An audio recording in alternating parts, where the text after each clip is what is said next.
Awful. You're always getting expelled from reading your life. You're continually expelled from school. Yes, yes, I was. That's a family trait, really. I mean, well, no, not with my brother, Michael. He was very well behaved. You got expelled from RADA?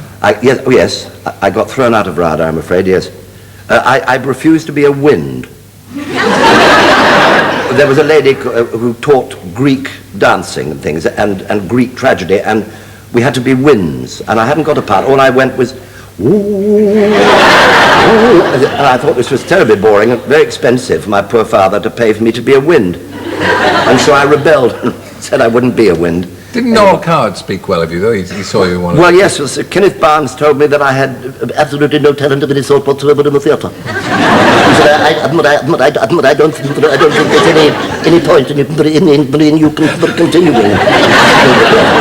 And so I was in a play at the end of my particular season, and just before I was about to be expelled, you see, and I was playing two parts, a small part of a man who was murdered in the first act, and I played the detective who found out who murdered me in the last act, with full makeup and moustaches and so on. And at the end of the show, Sir Kenneth Barnes said to Noel Coward, as the guest of honour, was there anybody that you thought had any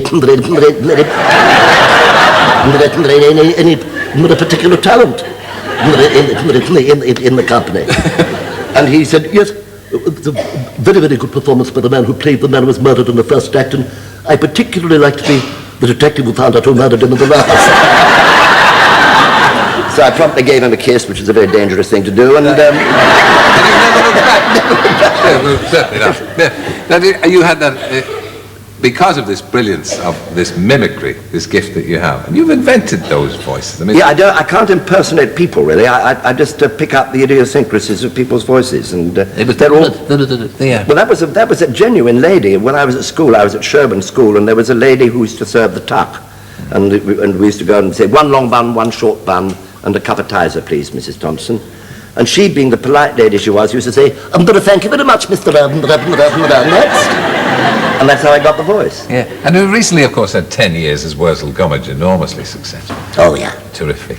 Well, I lived a long time down there, see, in Devonshire, in Somerset.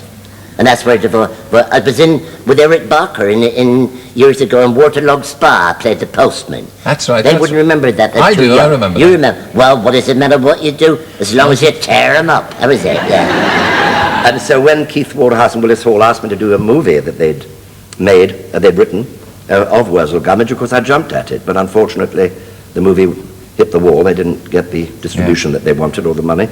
And so I said, well, could you write me a pilot cheap?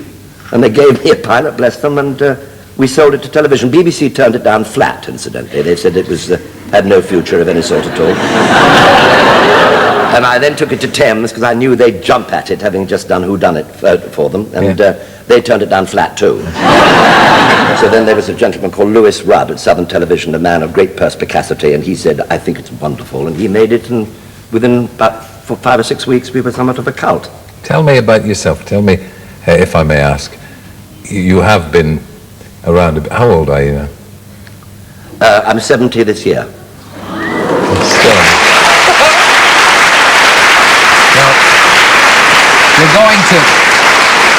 You're going to play 10 weeks on stage of Doctor Who. 11. 11? Yeah. Well, we wish it well.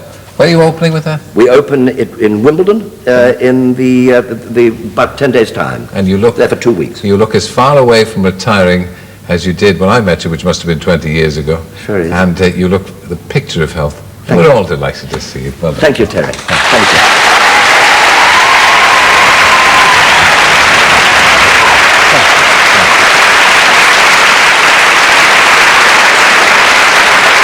It must be something in the board.